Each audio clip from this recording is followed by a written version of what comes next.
Todos somos llamados a adorar a Dios, pero hay ciertas personas que son llamados a ser siervos de Dios. Note que el principal título del apóstol Pablo no fue un gran hombre, ni gran hombre en la tierra, o este hombre que hizo muchas proezas, o que fue rico, no, ese no es el título de Pablo.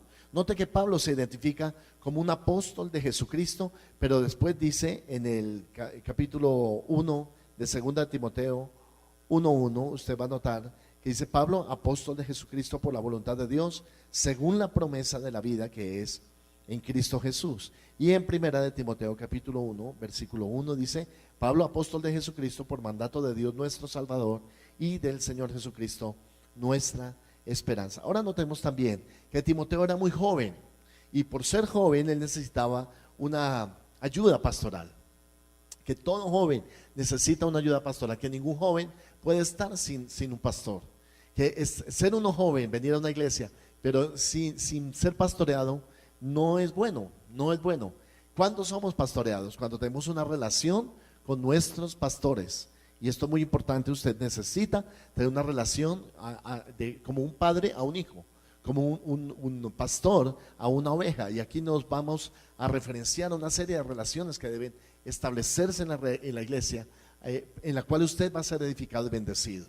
Pablo le está diciendo a Timoteo: hijo en la fe, hijo en la fe. ¿Quién es un hijo en la fe? Sería la pregunta.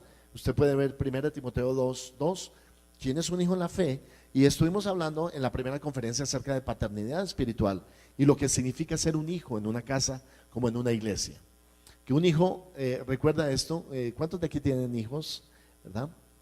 No muchos, pero los que tenemos hijos sabemos que hay un lazo de sangre que nos une.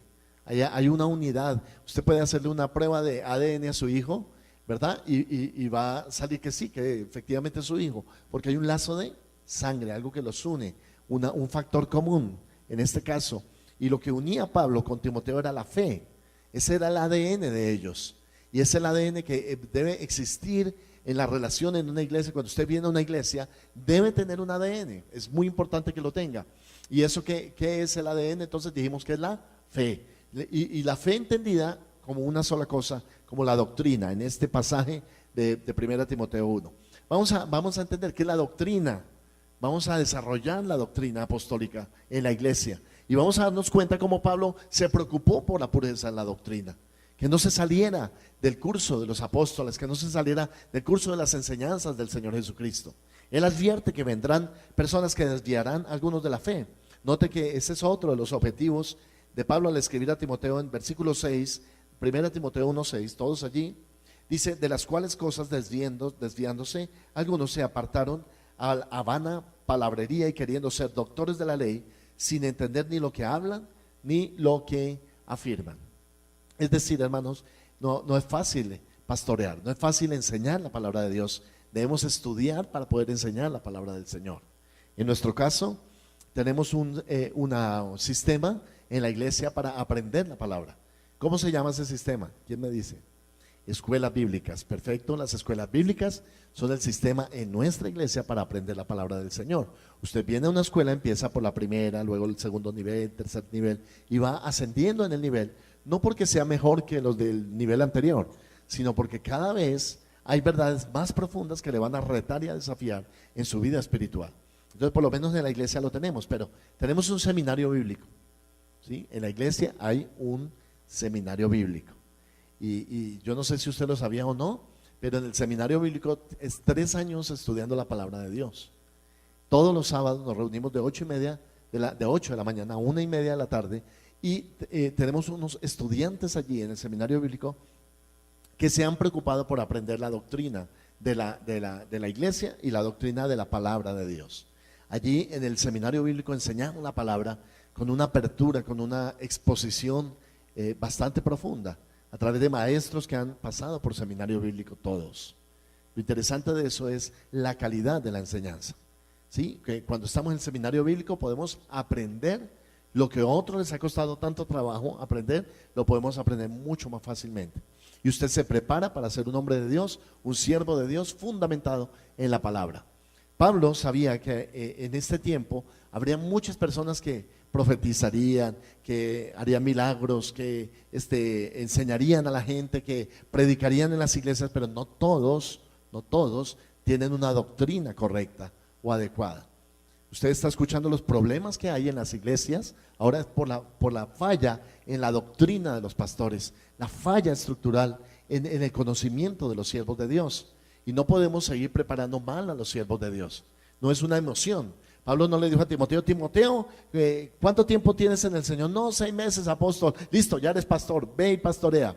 No le dijo así, lo preparó, lo instruyó. Las cartas tienen el objetivo de instruir a ese discípulo y levantarlo como un discípulo estructurado que sepa enfrentarse a los desafíos de una iglesia, hermano, que son demasiado grandes. Por eso Pablo resalta y reconoce el llamado de Timoteo, pero le dice, tú necesitas una ayuda pastoral.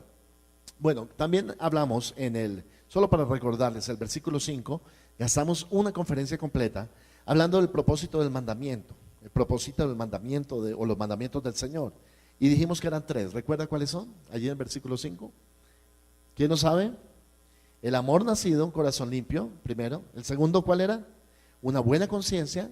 Y el tercero, la fe no fingida. Hablamos de eso también y establecimos cómo Pablo le enseña a Timoteo estos 3 principios importantes. Y le dice, Timoteo, lo que quiero formarte es en 3 principios. El primero de ellos, dijimos, es el amor nacido de un corazón, ¿cómo? Limpio. Y esto es importante en la iglesia, que los que enseñan, los que instruyen, los que predican, los que pastorean, los que sirven, tengan un corazón limpio y no un corazón manchado. Un corazón limpio. Nos preocupamos en que la doctrina empiece por nosotros, los siervos de Dios. Ninguna persona que enseña la palabra debe exigir a otra que haga algo que ella misma no está dispuesta a hacer o a vivir.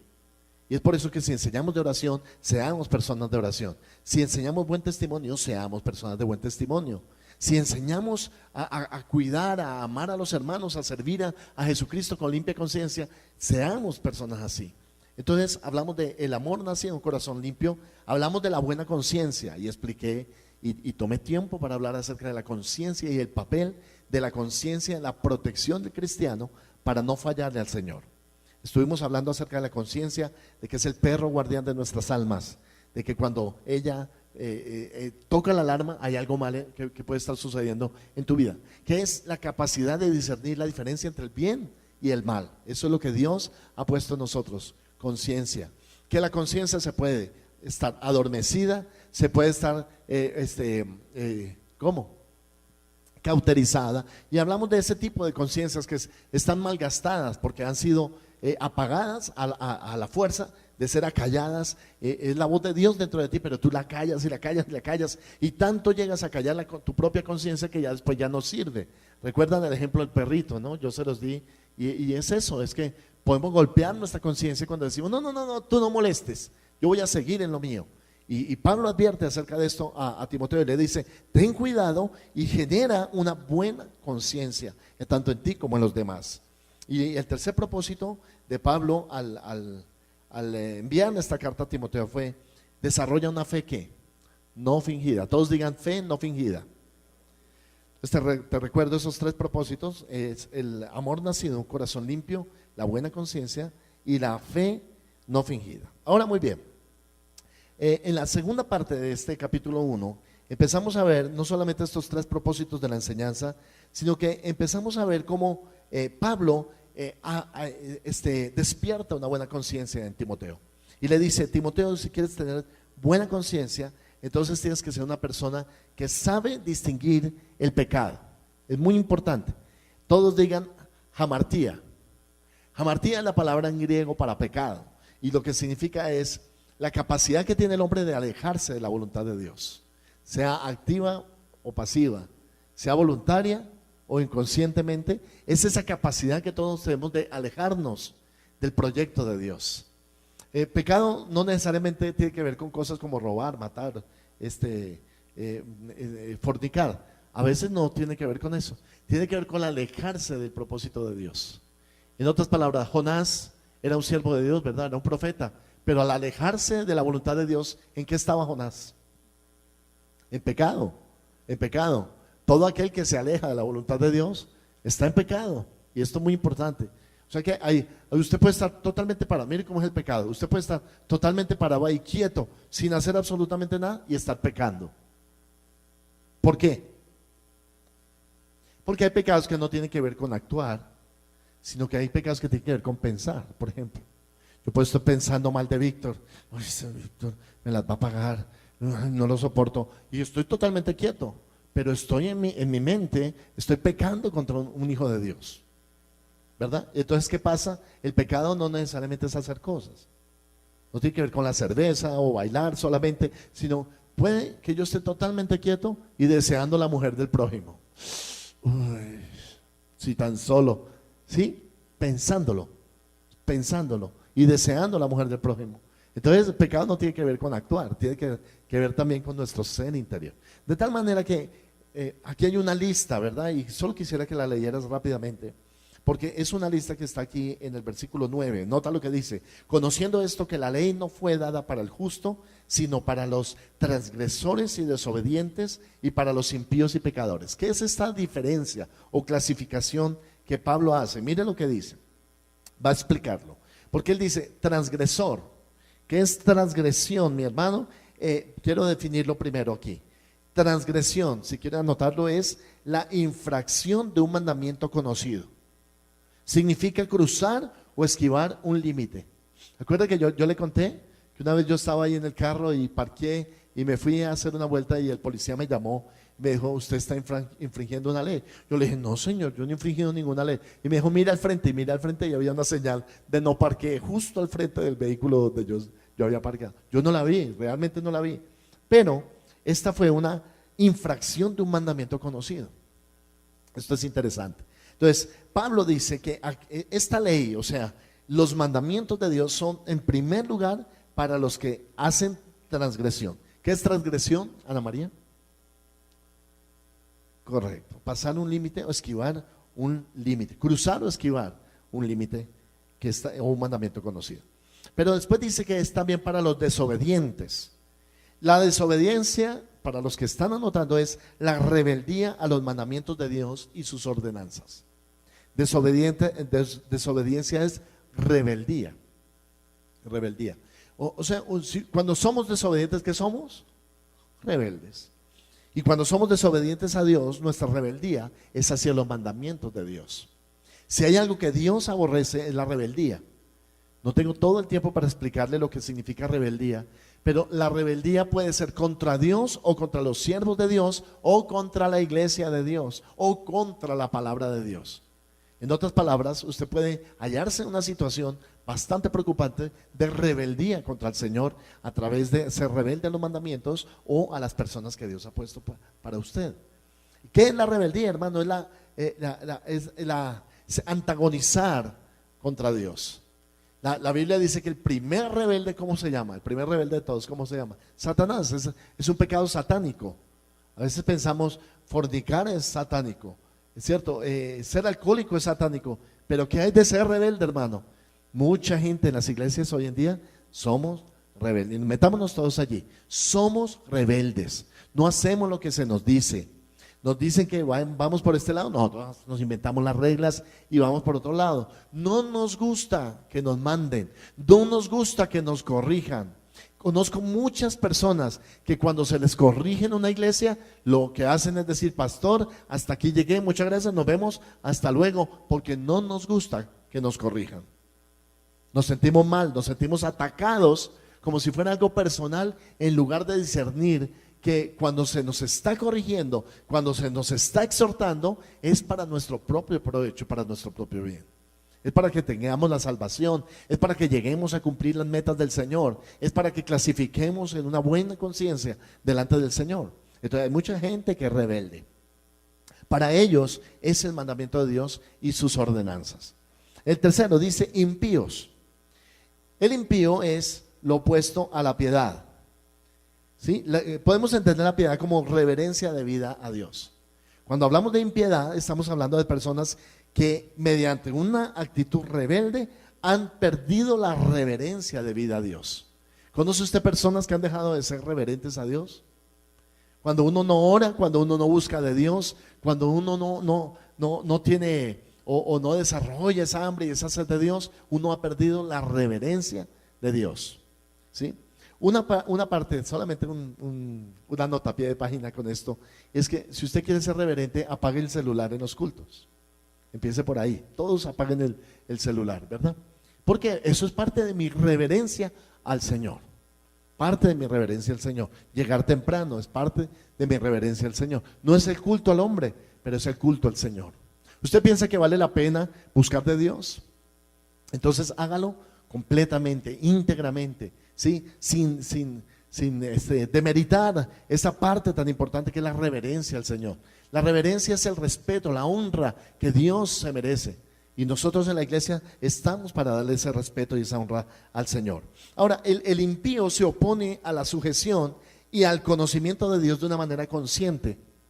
No es de una manera inconsciente, sino que se opone a Dios de una manera consciente en contra de lo que se le debe como creador, sustentador y salvador.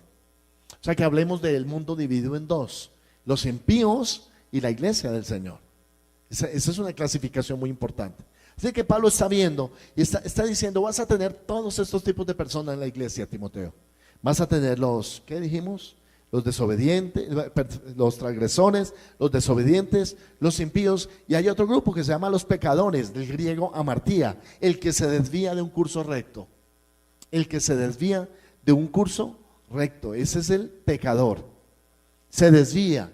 Venía bien, venía recto. ¿Qué le pasó? Se empezó a torcer. No se dio cuenta en qué momento, pero se ha torcido. Ese es un pecador. Está hablando del pecado no como simplemente la persona que casualmente peca, sino que está hablando del pecado como aquella persona que vuelve un hábito en su vida de pecado, que es diferente. Un cristiano puede pecar ocasionalmente, pero el pecador no peca ocasionalmente. Está acostumbrado a pecar reiteradamente, que eso para Dios es diferente, ¿verdad? Usted puede ir caminando y sin quererlo, usted pisa una cáscara de plátano y ¿qué pasa? Resbala y cae. Usted no se da cuenta, no la vio. Hay gente que se burla de los que se caen con una hoja de plátano. No, conozco a varios, no quiero decir aquí a quiénes, pero en lugar de ayudar al pobre prójimo que se cayó, empezó a reírse de él y a burlarse, ¿verdad? Y un cristiano puede caer ocasionalmente, claro que sí, pero otra cosa muy diferente es que el cristiano esté acostumbrado a pecar, a caer reiterativamente. Entonces ya entra en una categoría de pecador. Irreverente y profano es el siguiente grupo que Pablo nos habla aquí, que dice acerca de los irreverentes y de los profanos. Déjeme decirle, es traspasar algo sagrado. Note lo que dice: traspasar algo sagrado a un uso común, dijimos, a un uso común. Y establecimos varios ejemplos de esto. Los vasos del templo, los vasos que se hicieron para el templo solamente podían ser utilizados por los sacerdotes para ofrecer agua a Dios, para levantar los vasos en el templo. Cuando el rey, ¿cuál fue el rey? ¿Qué dijimos? Belsasar, tomó los vasos y los usó para beber vino, les dio un uso que no era el correcto. Él realmente, hermano, fue irreverente y profanó los vasos del templo. Como consecuencia de eso, Dios le envió un juicio importante, ¿no? Esa misma noche él murió. Entonces, uno no puede tomar algo que ha sido para uso sagrado y volverlo para un uso común. Yo les expliqué esto con la batería. Yo les dije: la batería está consagrada para el Señor.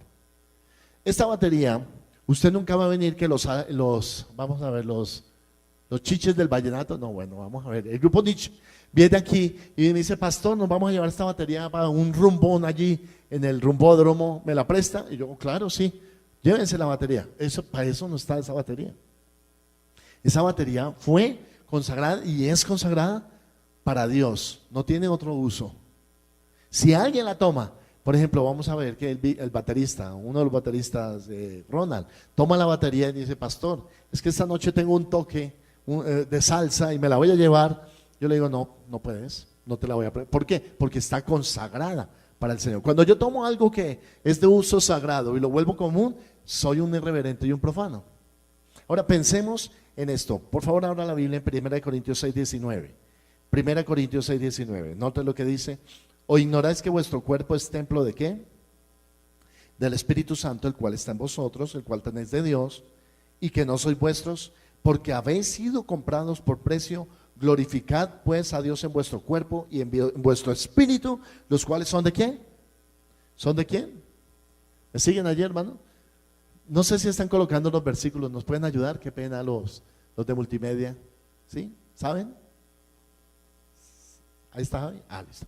1 Corintios 6:19. ¿O ignoráis que vuestro cuerpo es templo del Espíritu Santo, el cual está en vosotros, el cual tenéis de Dios, sigue, y que no sois vuestros? Y el 20, porque habéis sido comprados por precio. Glorificad pues a Dios en vuestro cuerpo y en vuestro espíritu, los cuales son ¿de quién? ¿Han notado que hay gente que ve a la iglesia y dice, el cuerpo el domingo es para adorar, pero el viernes en la noche ¿para qué es? Para pecar. ¿Eso tiene sentido, hermano? Según este pasaje que estamos mirando. ¿Tiene sentido que yo coja algo que es consagrado a Dios y lo coja para otras cosas que no son? ¿Tiene sentido que usted tome su cuerpo y diga, momento, mi cuerpo es mío, mi alma es de Dios? ¿Se puede hacer esa dicotomía, esa división, esa partición del ser humano? Entonces usted con su espíritu adora a Dios, pero con su cuerpo adora al diablo, o se adora a sí mismo, o peca. ¿Se puede hacer eso, hermano? No. ¿Por qué? En nuestra teología y en nuestra doctrina, el cuerpo le pertenece al Señor. Tú no puedes hacer con tu cuerpo lo que quieras. Tú no puedes decir, no, es que yo, pastor, yo con mi cuerpo hago lo que quiera, y cortarte las venas. Eso no se puede hacer. ¿Por qué? Porque yo, primero que todo, ese cuerpo no es mío, le pertenece al Señor.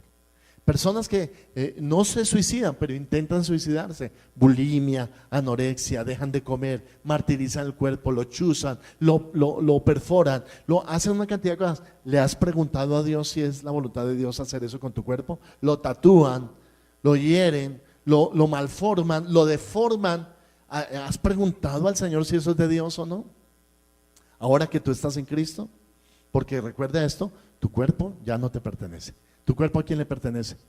Al Señor. Entonces, tomar el cuerpo que es de uso sagrado y volverlo de uso común es algo que se llama profanar también. No profanes tu cuerpo, es lo que Pablo le está diciendo a Timoteo que enseñe. Muy bien, sigamos allí por favor, en donde estábamos, primera de Timoteo capítulo 1. Seguimos. Después menciona la palabra para los parricidas y matricidas, versículo 9, ¿verdad? Para los parricidas y matricidas. ¿Qué será un parricida? El que mata al señor Parrita, ¿verdad? No, claro que no. ¿Qué es un parricida y qué es un matricida? Son los asesinos de sus padres. Asesinos de los padres. Ahora, estaba pensando Pablo en aquellos que matan al papá y a la mamá físicamente. ¿Sería que él estaba pensando? ¿Cuántos en la iglesia, en toda la historia por ejemplo, aquí en esta iglesia, han matado al papá o a la mamá? Ninguno. Yo nunca he visto, pastor, es que vengo a confesarle que cogí una mini Uzi y maté a mi papá. Jamás, yo no tengo eso. Eso no sucede. Entonces, ¿a qué se está refiriendo Pablo? Claro, hermano. Hay quienes con su lengua asesinan a sus padres. Hay quienes machacan la reputación de su papá y de su mamá.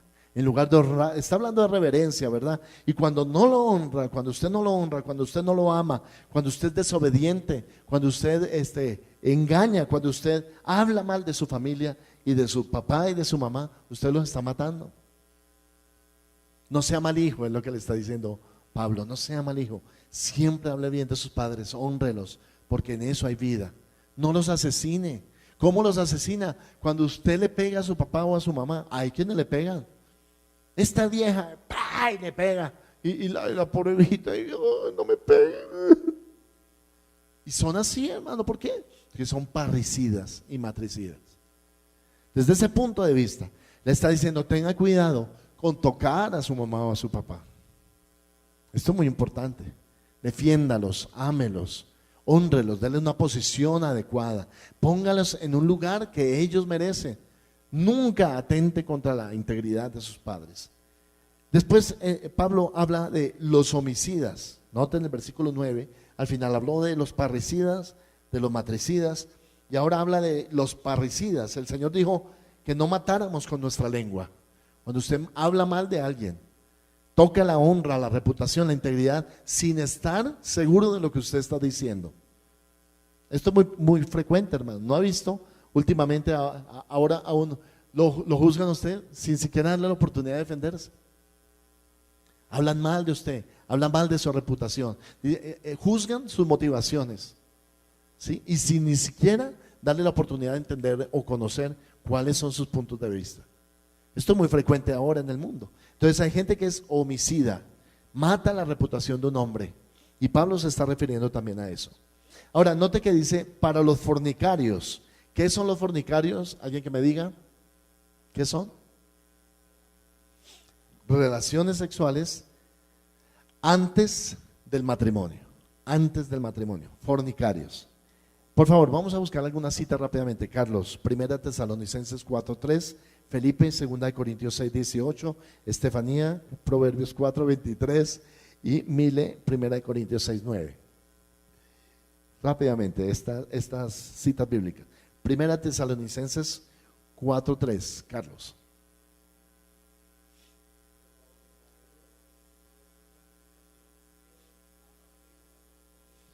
Que os apartéis de qué, hermano? De fornicación. Si alguno está en una práctica de fornicación, apártese de eso. Ya sabe que dice allí que la voluntad de Dios es nuestra santificación. O sea, la santidad tiene que ver también con el uso que le damos al cuerpo. Recuerda que si el cuerpo no es suyo, sino es del Espíritu Santo, usted no puede decir voy a fornicar, ¿sí? ¿Dónde queda el Espíritu Santo ahí? Usted puede hablar en lenguas en la iglesia y caerse, hacer la caída de la hoja hacia atrás y todo cuando le ministra, y salir y fornicar. Y le pregunto, ¿y tiene el Espíritu Santo? Eso no es ninguna garantía. ¿Por qué? Porque cuando dice tu santificación, tiene que ver con la llenura del Espíritu Santo en la vida de un creyente. Hay personas, ¿sabías esto? Que no hablan en lengua, no se caen en la caída de la hoja, pero son santos. Son santos y han consagrado su cuerpo para Dios y no fornican. ¿Y de qué le sirve a uno levantar las manos y decir, y te amaré, o el centro de mi vida eres tú? Uy, qué vieja tan buena. El centro de mi vida eres tú. No tiene sentido. ¿Por qué, hermano? Porque usted está diciendo una cosa y haciendo otra. Apártese de la fornicación. Apártese de la fornicación. Se refiere a la sensualidad, a buscar solamente la parte física en un hombre o en una mujer. Hay personas que sueñan con casarse algún día, pero esa persona tiene que ser sensual, sexy, hermosísima, ojos verdes, con cabello hasta la cintura y una silueta yo no sé cómo, y si no, no se casan. Eso, hermano, mi querido hermano, es lascivia y es sensualidad. Y eso también está mal. ¿Por qué? Porque no está buscando lo de adentro. Lo ha dejado, lo ha abandonado. Lo de adentro, lo espiritual, el ser, el corazón de una persona. Y se ha llenado de motivos para amar a una persona solamente por lo físico. Por ahí comienza la fornicación. Corintios 6:18, ¿qué dice Felipe? 1 Corintios 6:18.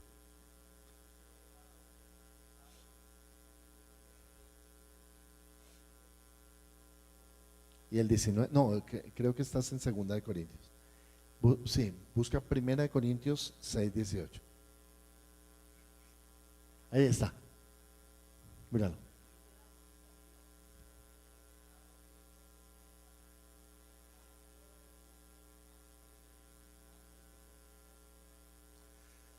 ¿Por qué Pablo está diciendo acerca de esto? Que huyan de la fornicación y compara, ¿no? Y dice, hay otros pecados, pero esos pecados están fuera del cuerpo. Pero este está en el cuerpo. ¿Por qué dice Pablo que es más grave? O no que es más grave, que tenga mucho más cuidado con este pecado. Para Dios todos los pecados son iguales. Pero ¿por qué este pecado es tan fuerte? Pregúntese por esto. Porque usted está tocando su propio ¿qué? Cuerpo. Recuerde esto.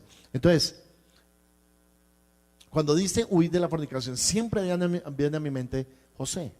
José llegó a una casa, nos dice la Biblia que José era bien alto, parecido, un buen mozo, y la dueña de la casa se enamoró perdidamente de José. Entonces el esposo salía y empezaba a ella a hacerle así.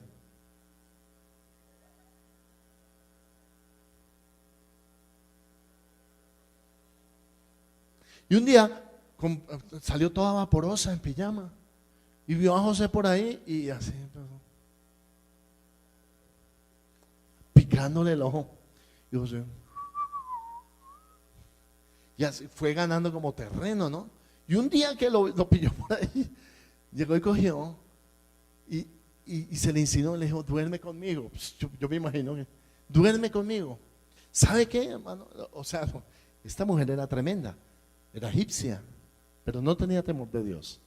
Cuando dice eso, José podría haber caído perfectamente y haber dicho, bueno, está bien, hagámosle, ¿sí? ¿Qué dijo José? José huyó y dijo, nunca jamás daría eso contra el Señor. Jamás yo podría pecar así contra el Señor. Y respetándote a ti y respetando al dueño de la casa que tan amablemente me acogió en su hogar y me hizo el mayordomo, no reservándose nada más que a ti en esta casa. Y me puso sobre todos sus bienes y me puso sobre todo su hogar. Yo no podría hacerle esto a él y a Dios, dijo José, y salió corriendo y dejó sus ropas allí. Cuando Pablo está diciendo, puedes volver a colocarlo por favor el versículo, cuando Pablo está diciendo huye de la fornicación, es porque es un pecado que no sé si lo han notado, hermano, pero el mundo hoy en día está en fornicación. Esa es la forma natural del mundo. Usted lo nota, los medios de comunicación, Hollywood, los grandes artistas, las grandes personalidades, ¿sí? Hoy en día no se casan. Y cuando no se casa, ¿en qué está la persona? ¿En qué estado civil está?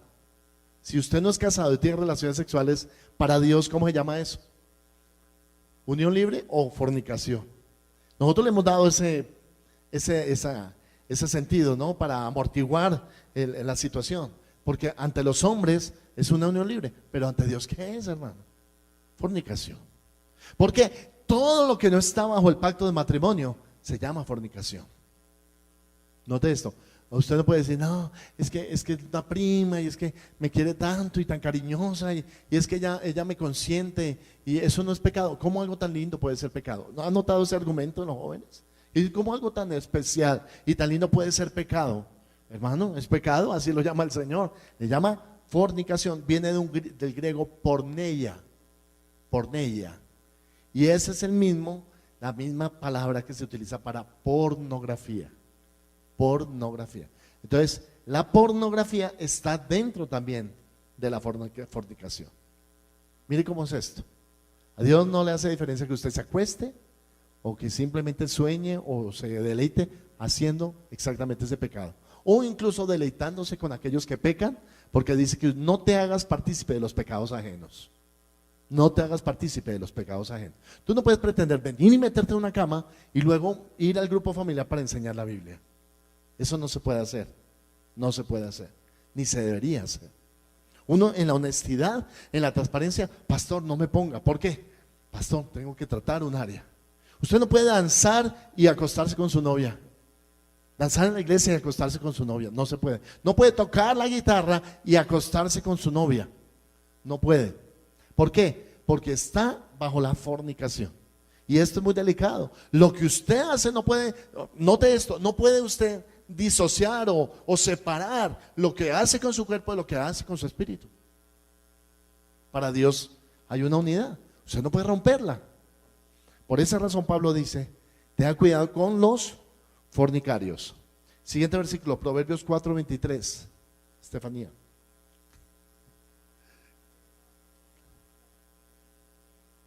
Guarda tu corazón, guárdate. Esta es la mejor decisión de un joven, guardarse para el Señor, decir yo no lo voy a hacer, me voy a abstener de hacer lo que todo el mundo opina que está bien. Recuerde que partimos de la base de que a lo bueno llaman malo y a lo malo llamarán bueno. Y hoy en día la fornicación es normal. Hay un programa de televisión, nosotros nos escandalizamos de eso, pero hay un programa de televisión donde los padres permiten que los hijos tengan relaciones sexuales en la casa. Y es más, están de acuerdo con eso. Y uno no puede llegar al punto, hermano, de tolerar que sus hijos lleguen a ese punto. Esto es muy delicado. Es mejor, hermano, decirle a su hijo, váyase a la casa, que permitirle y ser uno permisivo y permitirle que tenga relaciones sexuales en su casa, mancillando y profanando el hogar que es suyo y que debería ser una fuente de bendición. Entonces, esto es muy moderno, pero oye, pero pastor, ¿te quedaste en la antigüedad o qué? Yo no, la palabra de Dios. Pero pastor, ya esta iglesia no es moderna, allí en otra iglesia me dejan. Yo no sé qué iglesia será esa, pero está en contravía de la palabra del Señor. Hermanos, en una iglesia te pueden dejar tomar, fumar, rumbear, acostarte con la novia, y no quiere decir que estés bien y que sea buena doctrina, no quiere decir eso en absoluto. Entonces tengan cuidado con eso. Ahora, el siguiente versículo, 1 Corintios 6:9, creo que ya lo leímos, ¿verdad?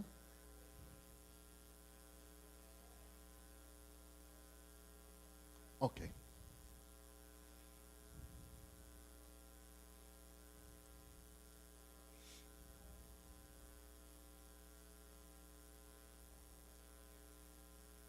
Note lo que dice. Uno no puede venir al fornicario y decirle, oh, tranquilo, sigue así, yo sé que es una debilidad de la carne, por ejemplo, ¿sí? Decirle, sí, mano, no, yo hasta también, ¿sí? Ya somos dos. Uno no puede venir y decirle eso al fornicario, porque mire el problema de esto. Vuélvelo a colocar la primera parte. ¿No sabéis que los injustos no heredarán el reino de Dios? Note que él está diciendo a los que no heredan el reino de Dios. ¿Qué es eso, hermano? La salvación. Heredar el reino de Dios es tener la salvación.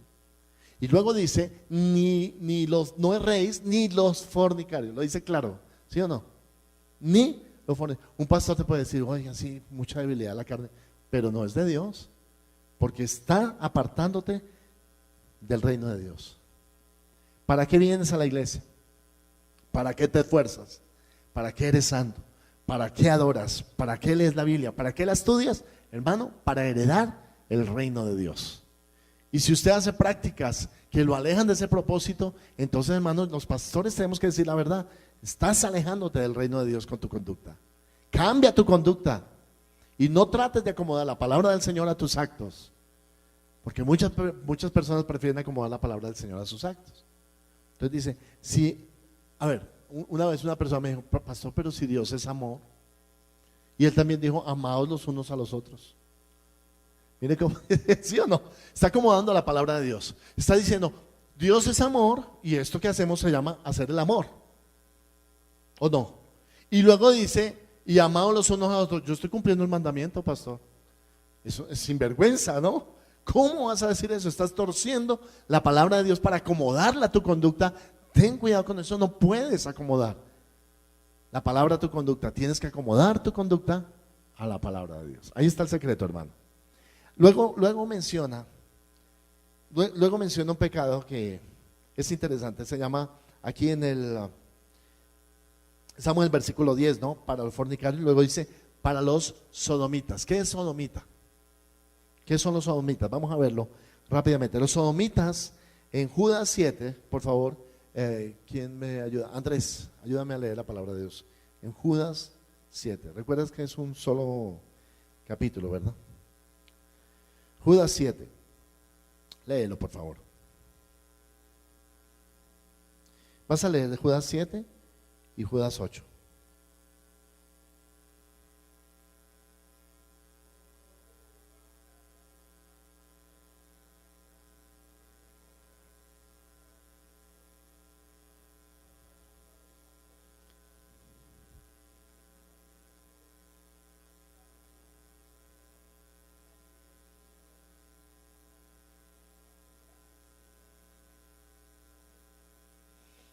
Y todo rápidamente allá, Romanos capítulo 1. Romanos capítulo 1.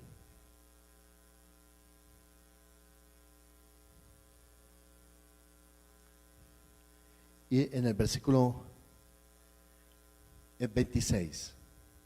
Dice, por esto Dios los entregó a pasiones vergonzosas, pues aún sus mujeres cambiaron el uso natural por el que es contra la naturaleza. Y de igual modo también los hombres, dejando el uso natural de la mujer, se encendieron en su lascivia unos con otros, cometiendo hechos vergonzosos hombres con hombres y recibiendo en sí mismo la retribución debida a su extravío. 28, y como ellos no aprobaron tener en cuenta a Dios, Dios nos entregó una mente reprobada para hacer cosas que no convienen, estando atestados de toda injusticia, fornicación, perversidad, avaricia, maldad, llenos de envidia, homicidios, contiendas, engaños y malignidades. Note esto, hermano, que en el versículo 32 él finaliza diciendo esto: quienes habiendo entendido el juicio de Dios, que los que practican tales cosas son, ¿qué, hermanos? Dignos de muerte, no solo las hacen, sino que también se complacen con los que las practican. Y el 2:1, por lo cual eres inexcusable, hombre, quien quiera que seas tú que juzgas, pues en lo que juzgas a otro te condenas a ti mismo, porque tú que juzgas haces lo mismo. Estas prácticas, hermanos, es lo que se llama sodomía. Y la sodomía son hechos vergonzosos, hombres con hombres y mujeres con mujeres. Ahora, como está de moda, entonces la actriz famosa sale del closet y dice que se volvió, que ahora quiere presentarle a su amiga, su novia, y que se van a vivir juntas. Y ahora la otra actriz que tiene un gran reality o un gran show en televisión en los Estados Unidos, también dice que es lesbiana. Entonces todas las niñas de ahí en adelante van a pensar que eso es lo correcto y que ese es el modo correcto de hacer las cosas. Dejar el uso natural. ¿A qué se refiere con eso? Yo ya no busco una persona del sexo opuesto, yo busco una persona de mi propio sexo. ¿Qué es lo que pasa, hermano? Que se llaman sodomitas, es homosexualidad, es perversión sexual, y Dios está en contra de estos. Está en contra de eso. Entonces, pastor, ¿tienen ellos alguna esperanza? Claro, si se arrepienten, cambian su conducta. ¿Pueden venir a la iglesia? Pueden venir a la iglesia, pero van a tener que dejar la homosexualidad, van a tener que luchar contra el pecado de sodomía, dejar esto y responsabilizarse por su propio cuerpo y el uso que haga su cuerpo delante del Señor. Esto es algo natural, tenemos que enseñarlo en la iglesia y prepararnos. Yo le he dicho a mi esposa, cada vez más van a llegar a la iglesia personas en esa condición, y yo no quiero que ellas se sientan rechazadas por ningún motivo. El evangelio es para ellas también, el amor de Dios tiene que fluir para ellas. Pero el hecho de que las amemos no quiere decir que nos complazcamos con lo que ellas hacen, es diferente. Entonces tú tienes que poner la verdad, tienes que preparar el corazón de las personas para enseñarles el evangelio, para enseñarles la palabra correctamente y luego invitarlas a abandonar estas prácticas que no son de Dios para que se ciñan a la verdad y a la justicia de Dios. Para mí, hermanos, y debo decirlo así tal cual, con esa naturalidad, tratar el pecado de homosexualismo es como tratar cualquier otra adicción, a las drogas, al sexo, al alcohol, al tabaco, exactamente lo mismo. Es mentira que uno nace así, es mentira que uno nace con un tercer sexo. Dios no hizo dos varones, no hizo dos mujeres, Dios hizo varón y hembra, dice la palabra de Dios, nos creó Dios. Esa es la forma como los creó. Y luego dijo, reprodúzcanse y multiplíquense. Ahora, la pregunta sería, ¿dos mujeres pueden reproducirse? No. ¿Dos hombres pueden reproducirse? No. Entonces no están dentro del plan de Dios. Y esto es muy importante que usted lo sepa. Cada vez más van a venir los homosexuales a la iglesia pidiendo una explicación. Ahora, habrá quienes no. Habrá quienes quieran que esa iglesia los acepte tal como son. Y ahí sí no podemos hacerlo. No podemos cambiar la verdad que se predica desde el púlpito, porque entonces nos sería necesario borrar el evangelio de la palabra de Dios. ¿Ok? Esto es muy importante. Los sodomitas, el pecado de ellos es que allá en Génesis habla acerca de Sodoma y Gomorra. Y usted recuerda lo que pasó allá.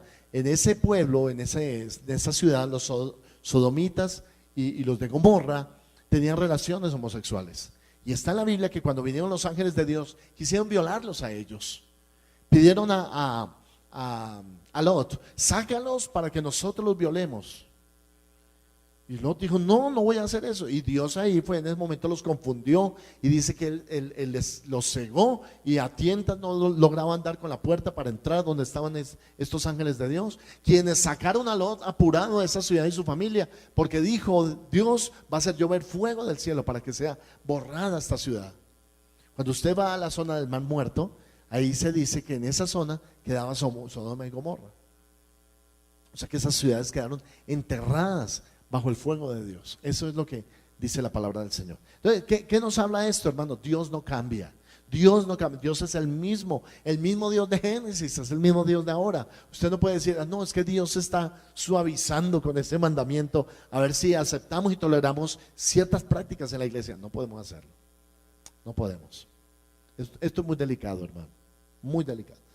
Entonces, las iglesias tenemos que tener muy en cuenta esto que está pasando y verdaderamente prepararnos para atender homosexuales y llevarlos a un arrepentimiento mediante el conocimiento de la verdad en amor, llevarlos a un arrepentimiento con Dios para que ellos se ciñan a la palabra del Señor. Amén.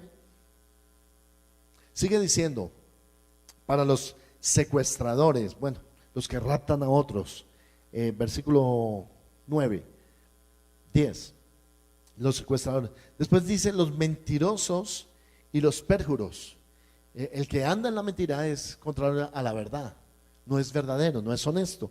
Y después dice para los pérjuros, los que juran, ¿verdad? Y dice, y para cuanto se oponga a la sagrada doctrina o a la sana doctrina, según el glorioso evangelio del Dios bendito que a mí me ha sido encomendado.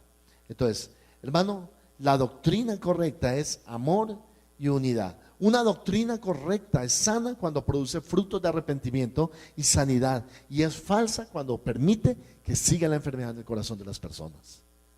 La doctrina correcta tiene que cambiar el corazón de la persona, sanarlo, producir fruto de arrepentimiento, de santidad a Dios, de cambio con Dios, y no, hermano, que la persona siga en su propio pecado. Segunda de Timoteo 2:17, note lo que dice Pablo. Segunda de Timoteo 2:17 dice que su palabra carcomerá como gangrena, de los cuales son Himeneo y Fileto, que se desviaron de la verdad diciendo que la resurrección ya se efectuó y trastornan la fe de algunos. Pero él dice el 19, todos léanlo ahí, 2 Timoteo 2:19, pero el fundamento de Dios está firme, teniendo este sello: conoce el Señor a los que son suyos, es la primera parte, y apártese de iniquidad todo aquel que invoca, ¿qué? El nombre de Cristo. En el 22, ahí en 2 Timoteo 2:22, huye también de las pasiones que, ¿cómo deben tratar los jóvenes las pasiones juveniles? ¿Cómo? Huyendo. Dice que huye de las pasiones juveniles. Entonces ahí está el computador, ahí está la tentación de entrar a una página pornográfica. ¿Qué dice que debes hacer? Ay, yo me voy a quedar aquí, mira, voy a esperar que todos se duerman y me voy a quedar aquí. Eso es lo que uno debe hacer, hermano. Huir. ¿Y qué significa huir? Alejarse, correr, tener la actitud de decir, no, Señor, yo tengo que ser más fuerte que esto. Esto no me puede dominar. Espíritu Santo, ayúdame. Voy a apagarlo, me voy a dormir. Escuché una noticia ayer, es algo tremendo, pero ya el 34% de las mujeres son prisioneras también de la pornografía. O sea, ya los hombres, la mayoría, pero el 34% de las mujeres ya van prisioneras de la pornografía. Y eso las está llevando a perversión, las está llevando a prácticas sexuales inapropiadas, a fornicación, a perder el respeto por sí misma y el valor de sí misma que debe tener. Y entregando su cuerpo de una manera fácil. Eso se llama prostitución. Cuando está con uno y con otro y con otro, por un interés, es prostitución. Entonces, leí un artículo esta semana, todos somos mayores de edad, gracias a Dios, pero leí un artículo esta semana que las mujeres en Inglaterra están permitiendo el sexo anal, y lo están permitiendo porque los hombres creen que ya es algo normal dentro de una relación sexual. Esto no debe ser así, hermano, porque la mujer primero se siente usada, segundo se siente desvalorada, desvalorizada, tercero siente, hermano, que ha perdido algo muy importante y ya no lo puede recuperar. Entonces esto es para decirle a usted, usted no acepte ninguna práctica sexual que a usted le pidan que haga, que usted no esté de acuerdo, que no vaya con el criterio de Dios. Por eso el Señor dice aquí, honrosos sean todos el matrimonio y el lecho sin mancilla. Cuando habla del lecho sin mancilla es porque los dos están de acuerdo en la práctica sexual y no uno imponiéndole al otro lo que tiene que ser. Perversiones, malas prácticas, cosas equivocadas. Ninguna persona puede obligar al otro a ver pornografía antes de tener el acto sexual. Ninguna persona. Eso no es de Dios. Y no lo sabemos, no lo predicamos en las iglesias. Hay que predicarlo. Si no lo predican en la iglesia, ¿quién no lo va a predicar, hermano? ¿Nadie? ¿Los amigos? ¿Internet? No, de ninguna manera.